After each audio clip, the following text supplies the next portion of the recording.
take us right from the genesis. How did you get started in this and why? I early on was introduced to the field of psychology, actually, with the foresight of my parents who were going through a divorce and felt that it would be good for their 10-year-old daughter to see a therapist. So I came by it quite honestly and loved meeting with someone. I didn't know why we were talking really, but she had cool games and I knew she was a doctor. And so the combination of the two, feeling like I'd have fun and also be treated, so to speak, by a professional, was really appealing to me. And it just made an imprint on me from a very young age.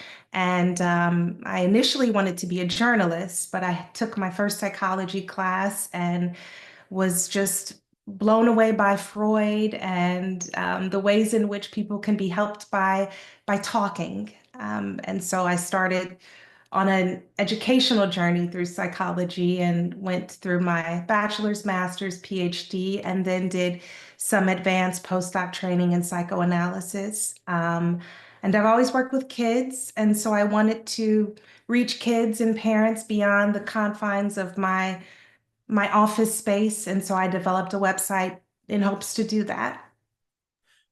Did you find it difficult to assist children in the way that you're doing, considering that you had to kind of figure it all out after your parents divorced?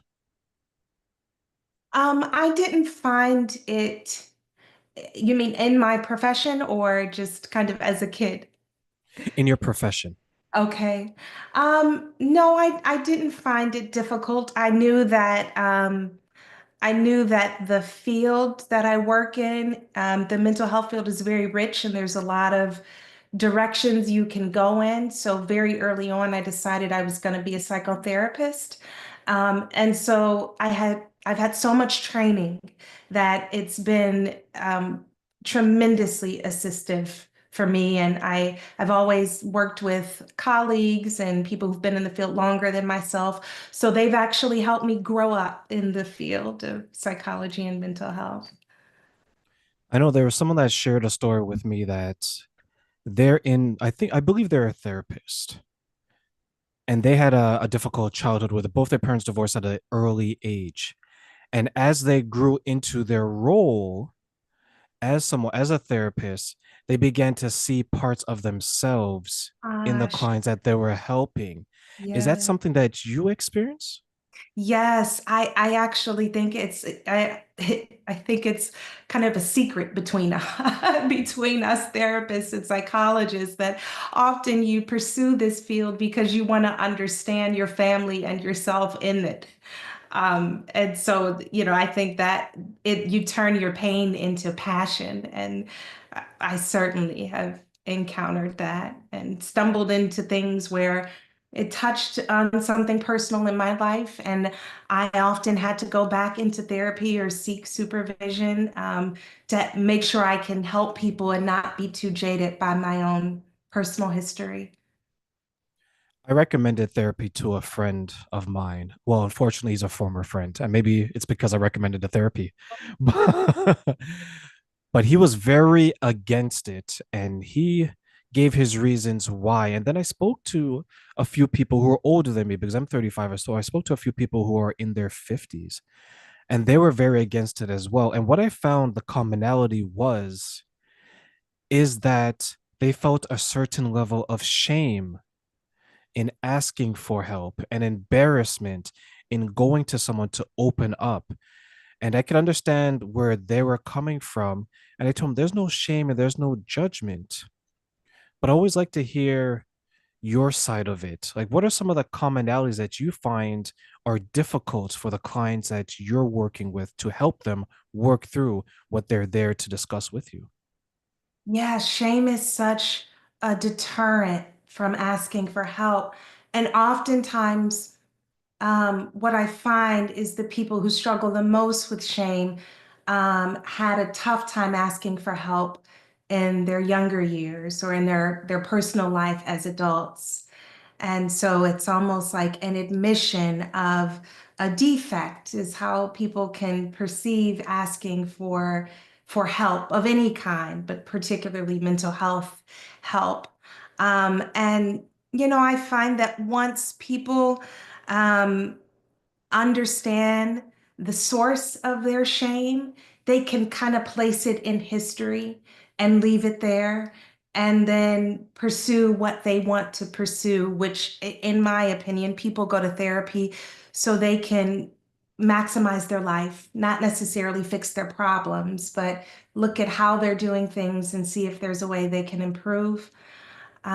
And a lot of people will call that things like anxiety or depression or trauma, and those labels certainly have their place. But the most important thing is that someone finds a way to optimize their life. Do you find that to maybe be a disconnect between the parents and the children that they're bringing in because they may not want to necessarily admit that they need the assistance, especially when it involves their child? Because I don't have children, but Mhm. parents are in a lot of ways protective. And it's a way, in some cases, I can turn around and say, does this mean that I'm a bad parent? Yeah. Like, what kind of thoughts do Mhm. they ultimately reveal, or maybe even feelings when they're with you and they're going through some of the process or the steps that you described?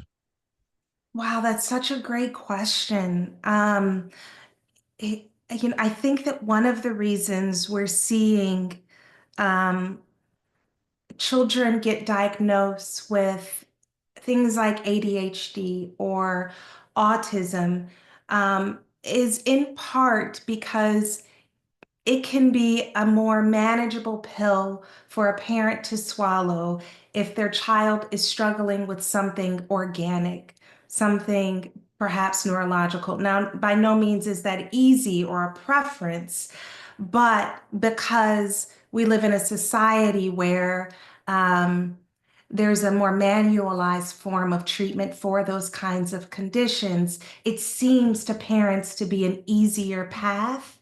And because so many people are now struggling with those things, it almost becomes normalized. I read something the other day like 1 out of 9 kids are diagnosed with ADHD right now.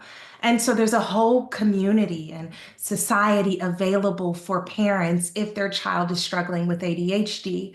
But one of the things that those conditions miss is what's the reason behind the symptoms. And it's not always something of the brain. It is often something of the mind. Um, and I think that is sometimes hard for parents to accept that because no one wants to feel like they're causing their child distress or agony or they weren't around to protect their child. Totally understandable. So I often find myself working a lot with parents to help them work through their own shame and perhaps guilt. Yes, and I 100% agree. Because when I look at like the adverse child experiences and how it impacts, let's say, young girls versus how it impacts young boys, and you have like, let's say, young girls would be more promiscuous based Mhm, on the trauma that they experience, and then you have young boys that they may be more likely to run away, join a gang, like find their family in the streets. And if you have the parents at home, and a lot of them are hardworking, a lot of them are dedicated, and they just may not be aware for it to hit them and be like, oh my goodness, Maya, my child needs help, right? mhm, I can just imagine them taking a step back and saying, okay, is it because I work too much? Is it mhm, because I did it? Is it because I wanted to give my children everything that maybe I didn't have? Because I can see, let's say, for example, a lot of immigrants who grew up poor and now they're mhm, second generation, they want better for their children. So they're working, working, working.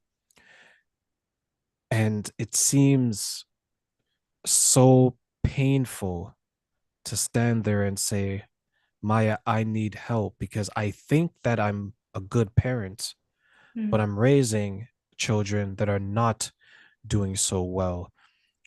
And it seems like if you have a choice for some parents, they rather admit that they're poor versus that Sure. their child has something else, right? Mhm. So take us through some of the steps that you do to help parents get over that hump and work with their children to at least let them know that you're doing a good job. This is just going to Mhm. help you continue to do a good job and perhaps improve in some ways. Mm-hmm. Mm-hmm. One thing I usually start by telling parents is parenthood is a developmental phase, just in the same way that adolescence is. You have to learn how to do it well. And oftentimes, parents rely on how they were raised to raise their children because that was their first education at being a parent, is being parented. So I first help parents recognize that this is a growth process, and no matter where you're starting from, you'll grow from it if you're committed to growing. Um, and I have worked with so many different kinds of of conditions. I've worked with so many different kinds of people that I really try to tailor the treatment of the child and the interaction with the parent to the unique situation. But I think a lot of parents first want to know, is there a diagnosis? They're often coming to me because they've gotten through some of the fear of what this might mean about me as a parent, and they just want to know, what is my child struggling with? If a child is struggling with something like depression, that's really hard for parents to hear. And so a parent will often try to locate what might have happened in their child's life. And so we go through that process. I often ask parents, when was the first time you started noticing, for example, your child not coming out of their room, or they stop talking to you or their friends? And we'll kind of take a chronology. And that often will open up insight into what might have happened. Like, I started noticing when my child was 10, she just withdrew and I couldn't reach her. And so we'll kind of go back in time. Well, what happened when she was 8 or 9? And oftentimes things will start to emerge as a parent starts to talk. And then once we've gotten a clear sense of what might be contributing to something like depression or anxiety or a traumatic response, we set out a plan for treatment, which usually involves me meeting with the child and the parents, often the child more often than the parents, but keeping the parents, depending on the age, really involved in the process of what is working for your child in therapy. What am I saying that's getting them to open up? Um, a lot of parents will notice things like, my child seems to be more critical of me since they've been in therapy. And I will have to sometimes work with parents to digest their children's criticism and, certainly encourage your child to respect them, but maybe there's something they're trying to convey to you. And I can act almost as an interpreter of whatever it is, rebellion, promiscuity. There's something a child's communicating, and they're doing it at their age level. But I often find myself um, being a middleman between the child and their parent to present things in a more digestible way for parents. Um, and I work with people as long, my longest patient is now 14 years. So sometimes I work with people for a very long time, and we develop kind of a cadence, a rapport, so to speak, to where parents can call me and say, I ran into this problem with so and so, and I know you all have worked on this before. Do you have any tips? And I will often provide that. So it's a very tailored approach, but that might give you a bit of an idea of how a process unfolds. The early signs, how often do people miss that? Mm. Um, Quite often. Um, Unless there is some um, precipitant like a divorce or a medical concern that a person would think to themselves, if anyone was going through this, they would probably feel sad. They'd probably want someone to talk to. Outside of those kinds of situations or like custody evaluations, the signs go miss quite often. Um, and I think that is because kind of what you alluded to, people are busy and um, children especially, they change so quickly that oftentimes people will think, well, maybe they may outgrow this. And I encourage that. See if they outgrow it.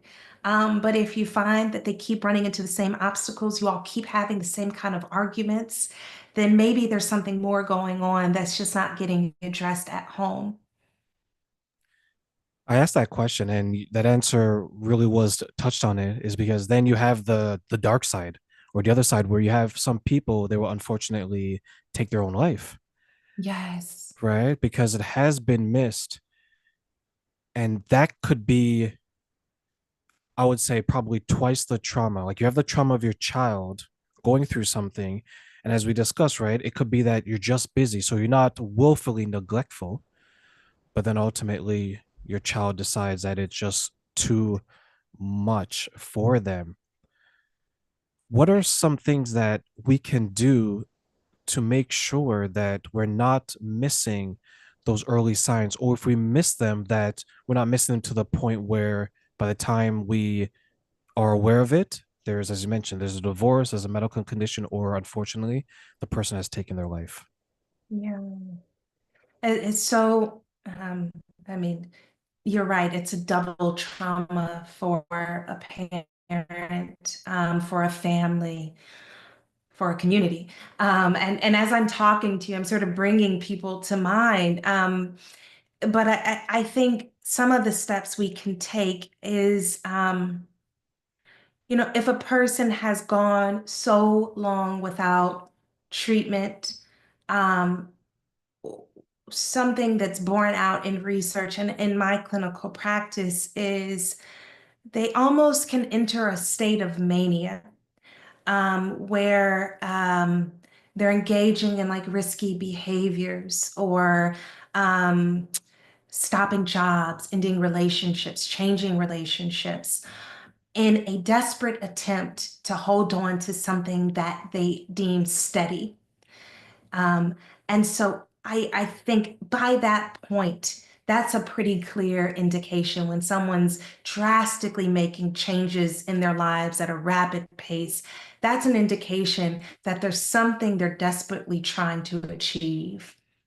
But way before that, there are lots of signs. I mentioned withdrawal. I think that's a very can be obvious sign if you start to see that your friend or your family member doesn't reach out to you as much, or when you talk to them, they're giving very short answers and they otherwise would have a lot to say. Um, that's usually an indicator that there is something amiss in their life.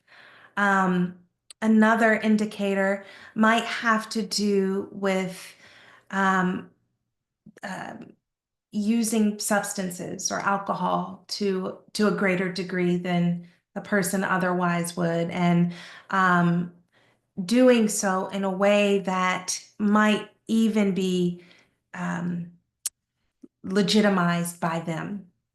I don't have much, it's no big deal. I just have a glass of wine at the end of a work day because it's a hard day. Um, One kind of marker that I often use is asking people, well, what happens when you don't have that beer or that glass of wine at the end of the day? Some people will say, I don't know. And that's an indication that there's a reliance going on, a dependency emerging, and they need help. Um, so those kinds of things. I agree. And I think we miss it because some of the changes, it's like a slow burn, Yeah. right? In a lot of ways, right? Like when I've researched and read about it, some people, like one thing that gets shared, as you mentioned, right? You see the change, like they're withdrawn. And some people will think that okay, they're just keeping to themselves. But if this person was very social, it's a drastic change on the outside. Another one is that the person develops they're not as cleanly, Mm. right? Like they would keep to Mhm. themselves. You notice that their room is always a mess. They always look disheveled. Like their appearance has drastically changed. Another thing is that the person seems to be very focused on, like, let's say, conspiracy doomsday news, right? Yeah. This is going to happen to me. This is going to go on. This is going to go on. Mhm. And I Mhm. see that sometimes in some people.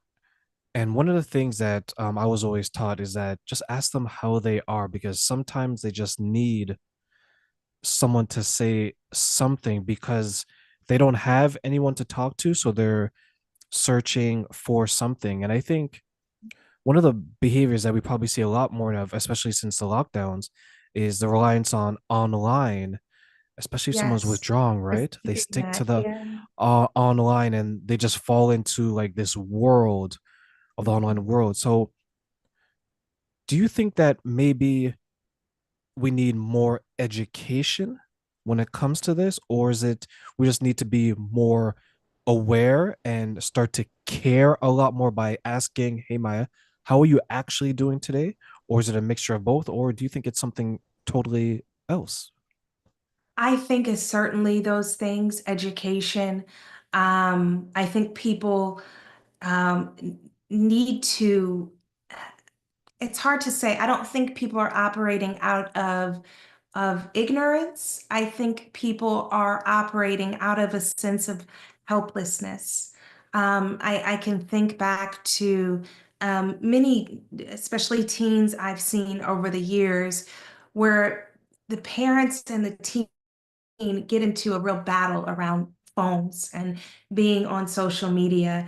And sometimes there are situations where kids will attach their own survival to being on their device. And that really is scary for parents. If I don't have this phone or if I don't respond to this right now, things are going to fall apart. Some kids will give that impression. And so a lot of times parents will just give in to avoid a fight. And I think the education there has to be around setting firm boundaries and limits. They don't have to be punitive, but they will take time and they need to be consistent.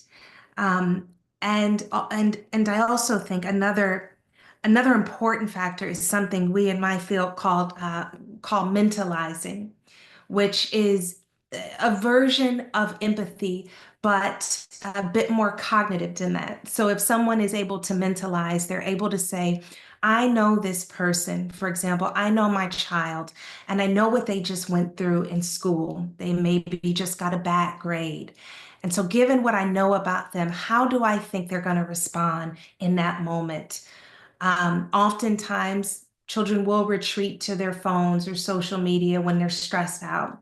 So, if a parent can keep that in mind, that my child might retreat into social media, they can get in front of that behavior and they can immediately set limits. Like, I know school's rough today, and I know you might want to connect with your friends on Snapchat. Let's limit that to 30 minutes. And then after 30 minutes, we're going to think of something else to do to help you through this difficult time. I think there's a lack of available coping mechanisms, often because kids are so domesticated these days. Kids don't go outside and like run or take walks in the forest. Is very rare. And so I think we need to also encourage kids to get out of the house, to be less sedentary. Adults too, to be less sedentary. I know if I'm sitting at my chair for 6 hours, I go outside and it just feels so great. It's like I wake up again.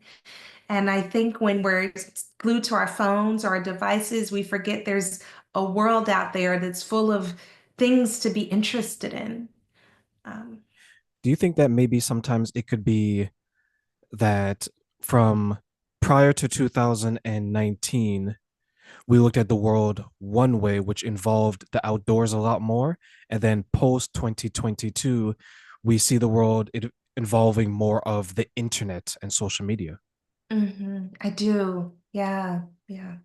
I think that that is right. And I think it is so very, I mean, I can't underscore how difficult it is for kids who grew up during the lockdown, usually, I mean, not usually, but in their formative years. So say 6 to 11 years old. If you spent any of those years in a lockdown in your home, your brain after a couple of years has become really wired around that feedback loop that the internet and online activity yields. And so one of the reasons that people get into tussles with their kids is because they're actually trying to change the way in which the child's neuronal pathways are organized. And it feels very foreign to a child who was 8 years old and all of their activity was online to now they're 15 and they're supposed to go outside and make friends. Well, they didn't really figure out how to do that at an age where they should have been. So I definitely think that is one of the secondary effects of the pandemic, of the lockdown, is the development was stunted, social development especially. I think I saw someone, one of my neighbors, his uncle, who is probably in his 50s. So he's a little bit older than maybe some of the people that would experience this, like stereotypically. But he had a very difficult time coming out of the lockdowns and trying to regain his social life to the point where he took his own life because he suffered severe anxiety being around people. He celebrated his birthday, and a Mm, couple of days later, and he was having difficulty at his own birthday party. And that's usually one of the most celebratory days of yeah, anyone's life, right? And then, like, maybe a few weeks later, they found him dead. And I that is share this tragic. because sometimes we think that what has happened over the last couple of years only impacts those who are, let's say, 4, 6, 8, 12, That's 18, right. right? But there's a whole group of adults that have been impacted. And a lot of times I look back on history and what's one of the quickest ways to get someone to do something? Fear, Yeah, right? Severe consequences. And when you look at 2020 to 2022, that's what the programming was, right? Like we had yes, people who were afraid of their own shadow and who were that, arguing with family members.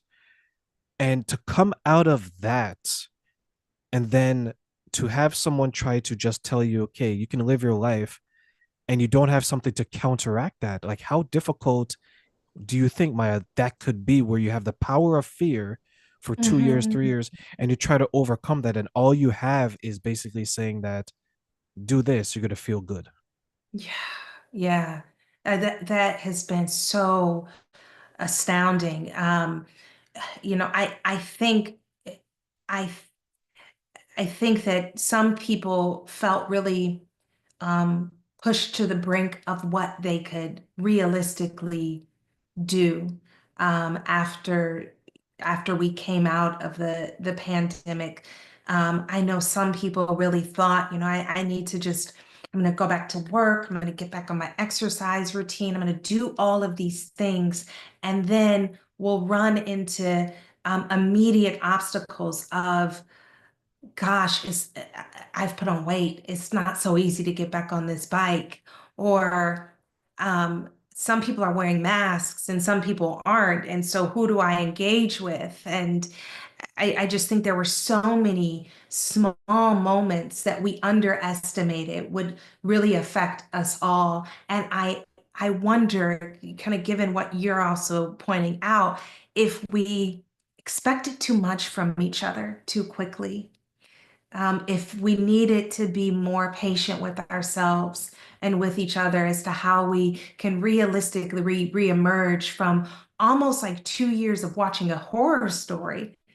When sometimes I watch a scary movie, I need to put on something light and just so I can reorient to not being afraid. But imagine watching that for 2 years. You have to slowly reacclimate to a world that feels safe.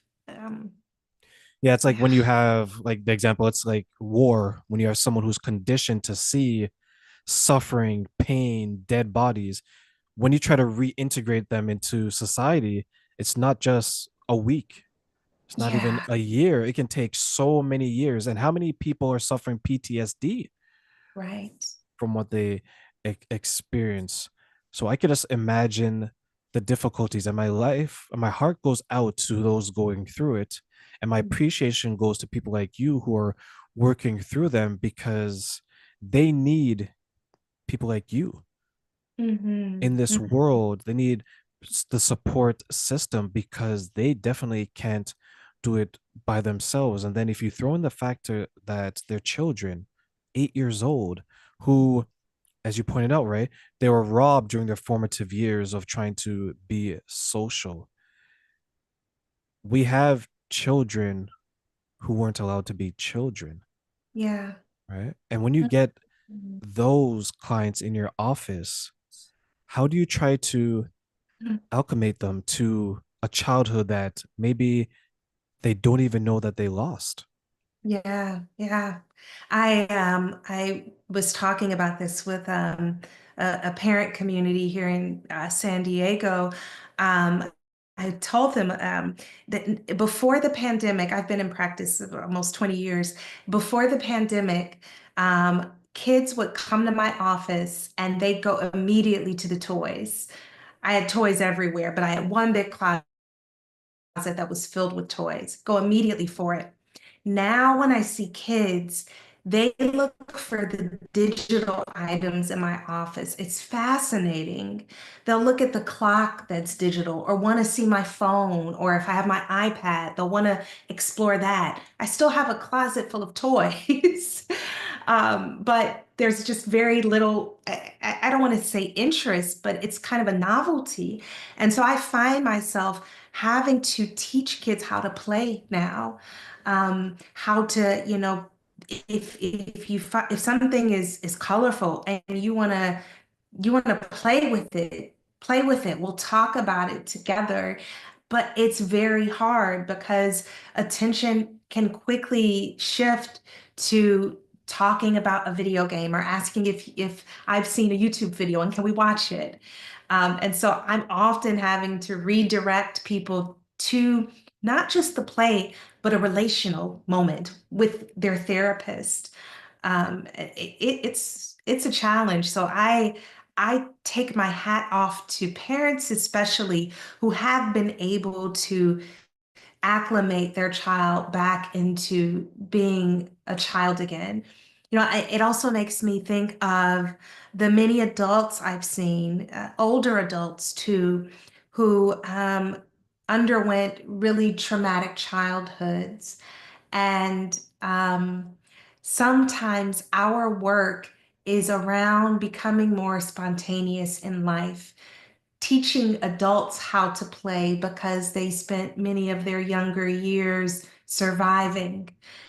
And so sometimes I'll work with adults and we'll color things that aren't necessarily heavy, but that are light and fun and spontaneous. Or I'll assign homework, go on a walk that you've never been on before. And it having a childhood is so important. Yes, I think we It's underestimate essential to the being an adult. importance. Yeah, I think we underestimate the Yes. importance of a childhood, but more importantly, a healthy Yes. childhood, Hmm. right? What can we do to help the parents understand the importance of going from surviving to thriving in their life, and then ensuring that their children have a childhood that maybe unfortunately they weren't able to have? Mm. Mm. Um, One thing we can do with parents is help them um, become aware. I was going to say make conscious, but help them become aware of the ways in which they might be parenting their child in a way that mirrors their own upbringing. And I think this second point is probably not talked about enough, and that is if a parent has given their child a better life, so to speak, sometimes and often unintentionally, they can feel jealous of their child. And they might say things like, when I was your age, I had this, that, or the other. And when you think about those kind of statements, what do you expect a child to say? Now, if you want to teach a child gratitude, help them see what there is to be grateful about, but to try to ask your child to go back into your own childhood with you and kind of feel a little guilty that they have more than you had. It's a big ask and it puts a lot of pressure on children. So I would first encourage parents to become really aware of the moments where they might be parenting their child in a way that they didn't get in their own upbringing, and also tailoring their parenting to their particular child.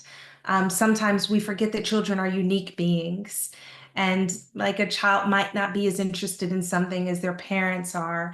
And so I really encourage parents to help their children bring out what's really unique about their personality or their own characteristics.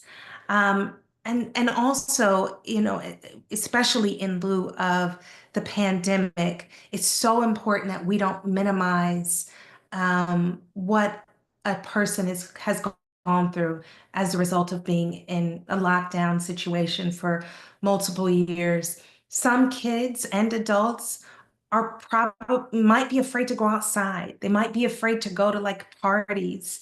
And one way that a parent can help their child move through those kinds of fears is by first validating. Like, I can imagine, when you were 8 or 9 years old, we couldn't go anywhere. And so now that you're 15 and you have these parties and this social life, it might seem really scary for you.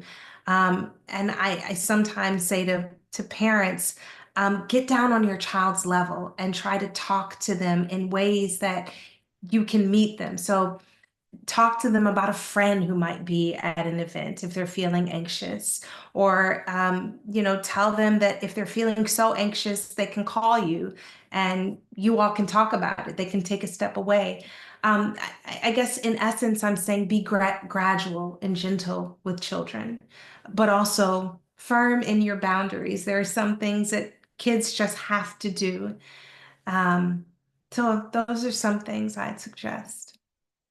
Yeah, make it like a celebration, Hmm. right? Doesn't matter how small. Say that, you know what, son, we're gonna go watch a game at the local park, Yeah. right? It doesn't even have to be the sports team from that city. It can just be, let's say, a group of people playing pickup baseball, pickup basketball, something Hmm. small, but make it celebratory because you don't want to take someone from 0 to 100, That's right. And right? I think that's what we've done in a lot of So cases. what do you think are the consequences of trying to move someone along too quickly just because we're saying that they should be at this stage because that's where I would be projecting Hmm. Hmm. versus going at the speed that they want to.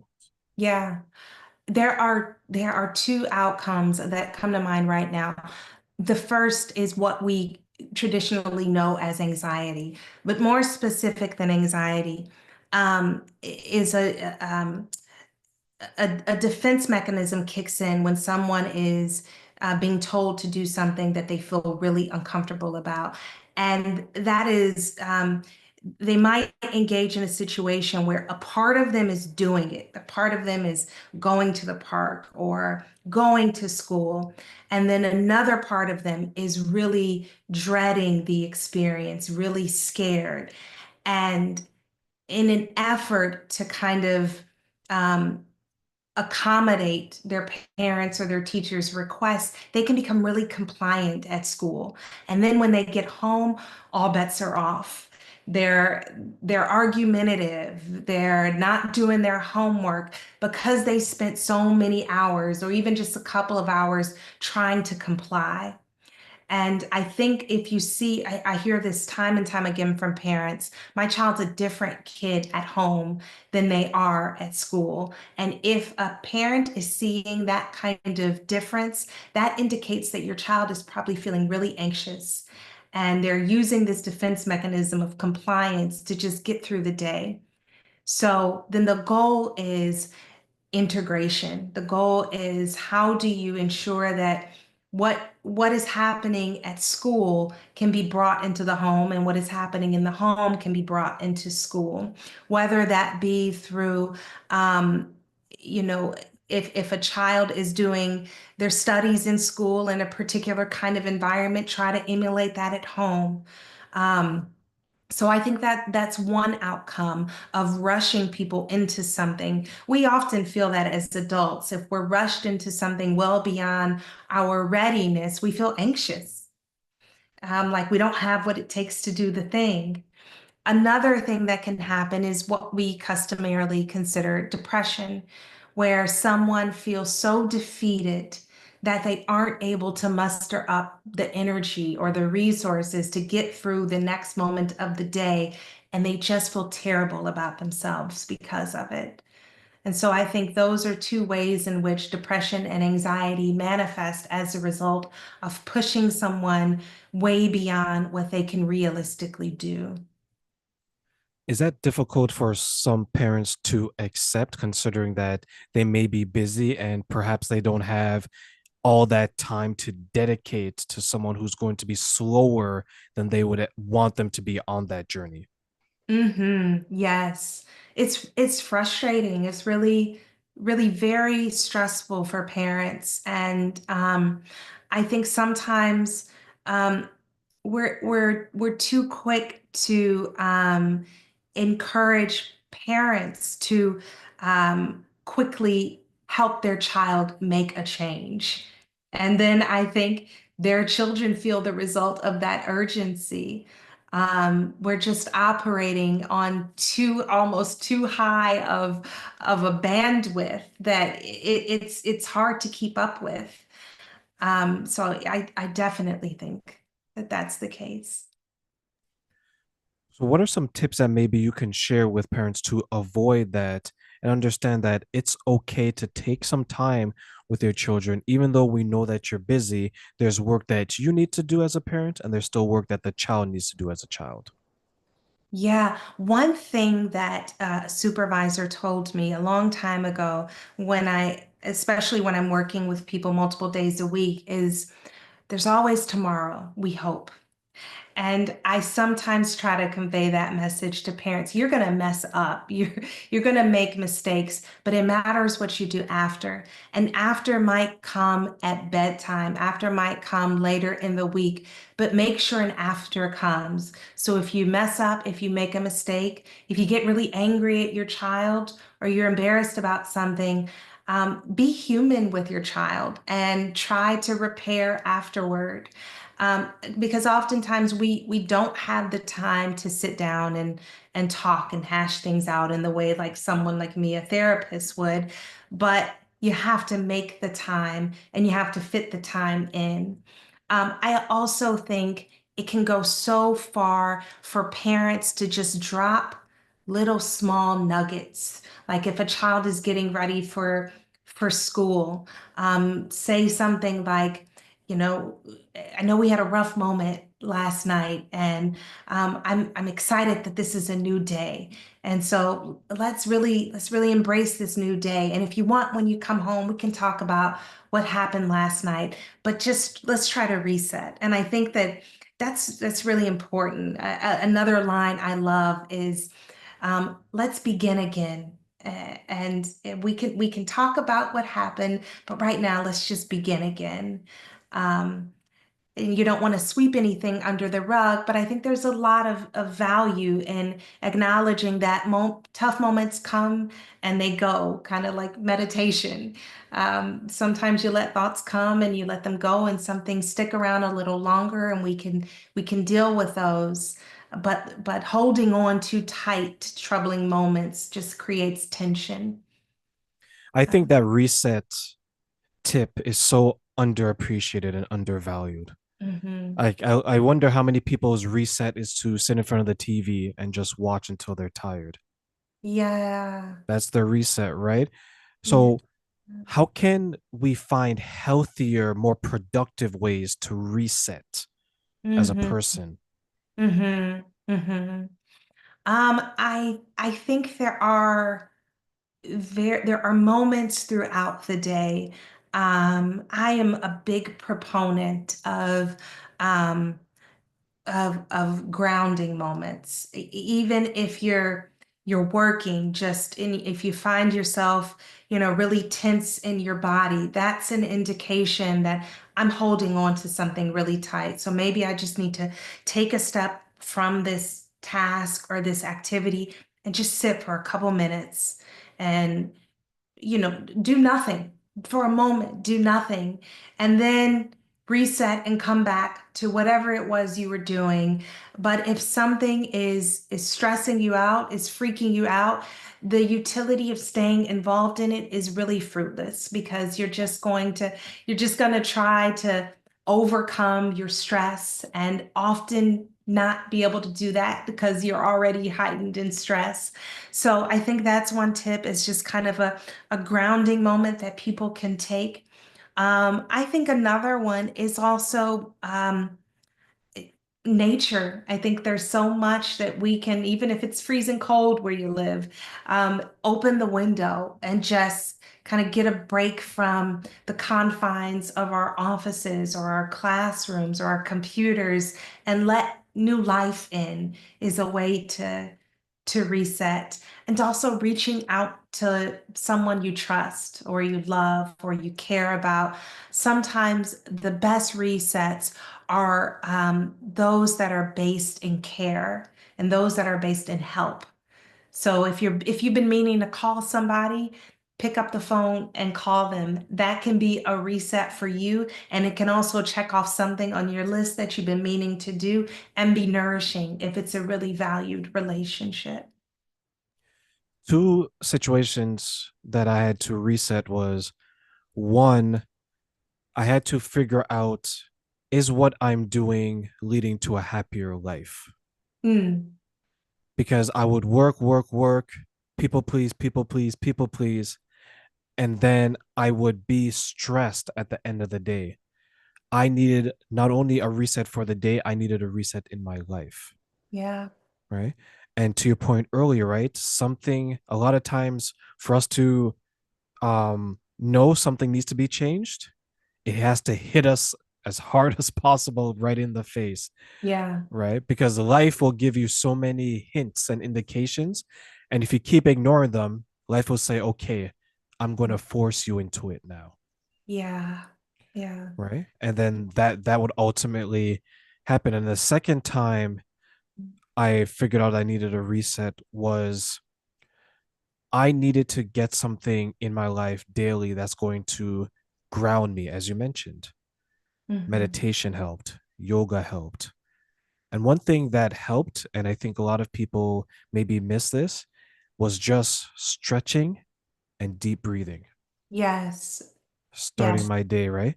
yeah. Like, how important is it to maybe sometimes not overcomplicate it and just keep it as simple as take a couple of breaths, go outside, walk around the Yeah. neighborhood, and come back? How important is it that to keep it It- simple? It's so important. And in the yogic tradition, breath is prana, life. And um, it is life. Breath is life. So if you can just take in a little bit of life, and it is its own reset that's right there. It exists within you. You also made me think about the major resets that we all encounter because we're all growing up, so to speak, and life is going to present you with things you weren't expecting, and that will sometimes require a different you. Sometimes, I think more often than not, people come to therapy or seek out therapy because they've encountered something unfamiliar in their life. And it's an obstacle, and they don't know how to manage it. And so They want to look back on their history and figure out what's worked for them in the past, and they want to find something new that they can use to address whatever the issue is. Sometimes it's an ill parent, an adult child whose parents have fallen ill, and they don't know how to do that because they've only had, one parent, and that parent is sick. And so sometimes that person has to reset their life and reorganize their life to do something that they don't have any history doing, but is still important. Maya, as we close, what advice do you want to give our audience as a recap to everything that we discussed to help them further in their life, not only for themselves, but with their children and in their family overall? Yeah. I think above all, I consider myself all of these different titles with multiple credentials, but I am an advocate. And I think that advocacy needs to be at the cornerstone of each of our individual lives. And I would encourage parents, children, people of all ages, providers to advocate for themselves, advocate for the people that they serve, and advocate for us being more united. I think sometimes we view each other as very different. And there's so much that unites us. And I think if we can find that common ground, we'll really find something that we can advocate for each other. For me, it's been children. I also have uh, done a lot of volunteer work and have devoted my life to just being a beacon of hope for parents and for children. And so, I think we need to be more patient with each other and speak for each other and listen better.